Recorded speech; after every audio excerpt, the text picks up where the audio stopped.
I am ready! GMA Weather, serbisyong totoo ng GMA News. Mga kapuso, isang bagong low pressure area na nakapaloob naman sa Intertropical Convergence Zone ang nabuo dyan sa may Philippine Sea.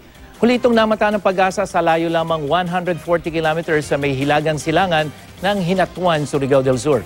Sa wind forecast map ng The Weather Company, hindi inaasahan na magiging bagyo ang nasabing LPA na ito, pero magpapaulan yan lalo na sa Visayas at Mindanao bukas. Kaya asahan ang katamtamang ulan sa buong Mindanao mula umaga yan hanggang sa gabi. Posible rin ang maghapong ulan sa malaking bahagi ng Visayas at sa Luzon, uulanin ang Bicol Region umaga pa lamang at pagdating ng hapon, uulanin na rin ang natitirang bahagi lalo na yung Ilocos at Cordillera Region.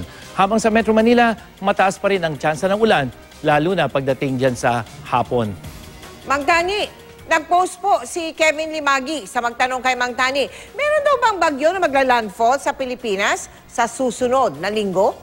Mel, Kevin, posibleng may bagong bagyo dito sa may Western Pacific Ocean sa mga susunod na araw at maging sa susunod na linggo. Ayon naman yan sa Climate Prediction Center. At tuwing buwan ng Setyembre, karaniwang nagla-landfall ang bagyo dyan sa may Northern Luzon. Pero dahil sa El Nino, mas mataas ang tsansang lumis ito pagkapasok dito sa may Philippine Area of Responsibility, either patungo ng Taiwan o kaya ay bansang Japan.